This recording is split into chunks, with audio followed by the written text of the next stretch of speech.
Good morning, good afternoon, good evening, wherever you are. This is Lan from the hashtag Walk with Lan, and welcome back to our channel. Okay, so but before that, let me just share to you my slideshow. Okay, so that you can be able to see the lecture that we have for today.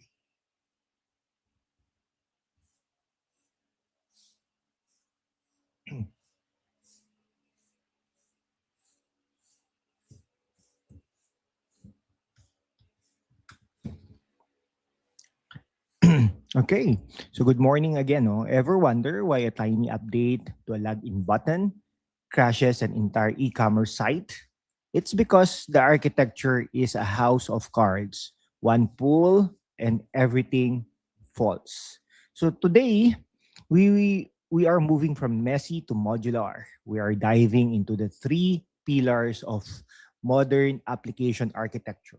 What are those? These are component-based architecture, SOA, or the service-oriented architecture, and the distributed systems. So by the end of this video, you will know exactly how to build systems that don't just work, they scale. It's very important that your system should be scalable, wherein if there are added users in the future, you can be the system can be able to adjust. Plus, stay tuned for a breakdown of downloadable architecture cheat sheet. Okay.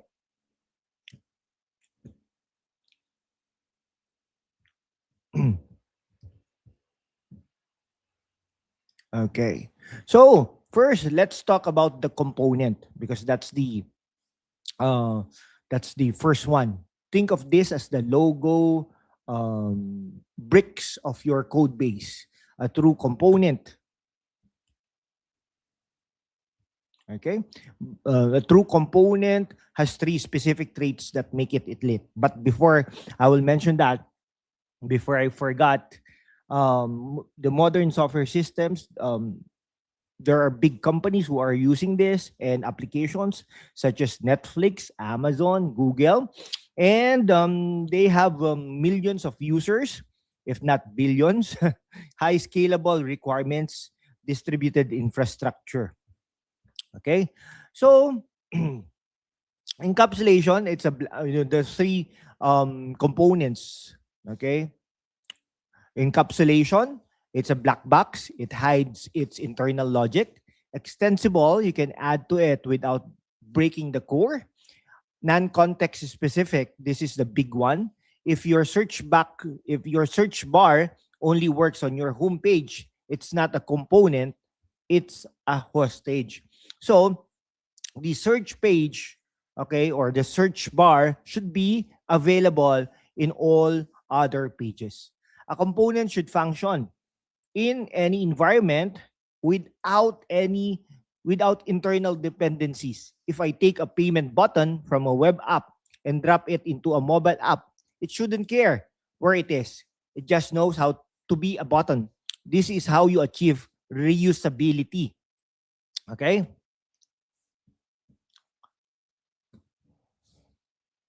All right.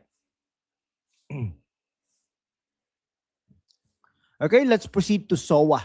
Now let's level up. When those components grow too big for one app, we move to service-oriented architecture or SOA. Services are like components, but with a massive difference. They are designed for independent deployment. In SOA, service oriented architecture, your inventory, shipping, and user authentication aren't just folders in a project. They are separate entities living in their own houses. The secret sauce here is loose coupling. These services talk via protocols, usually JSON over HTTP or gRPC, because they are loosely coupled. If the email service goes down, the order service shouldn't even blink. They are independent, reusable across multiple systems, and allow teams to work in different languages on the same project. Finally, we reach the final boss, distributed systems. This is a collection of multiple services running on different machines, but appearing to the user as a single coherent system. Why do we do this? Two words: reliability and scale. Fault tolerance in a distributed system. If server A in Virginia catches fire, the load balancer instantly shifts traffic to server B in London.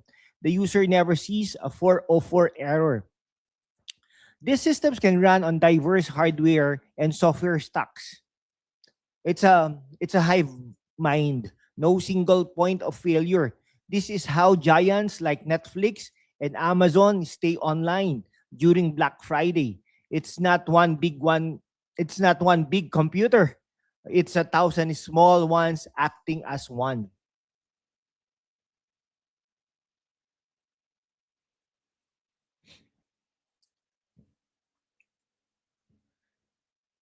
Okay, we are now into the summary. Architecture isn't just about code, but for a while, let me just see. Okay. So architecture isn't just about the code. It's about the strategy. You avoid spaghetti coding.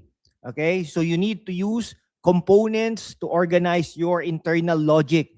But of course, before you do that, there is a prior planning for it. And next time around, I'll be showing you all of these things using the Visual Studio Code or VS Code for that matter. So we will be having a demonstration, maybe another video, but not today. And use SOA to service-oriented architecture to decouple your business domains. Okay? And then use distributed systems to ensure global uptime. Okay? So, my dear so we will be I'll be preparing I prepared some downloadable graphics presentation with all these diagrams and a decision matrix to help you choose the right path for your next project. Okay, so we will be having the link in the description in the comment in the description, no? But if you have some questions, clarifications, please do not hesitate to put that into the comment section. And I appreciate if you could be able to write some comments, some suggestions, some criticisms, or other things that you can be able to mention in the comment section, or maybe a message of support. So, my dear friends and subscribers, okay.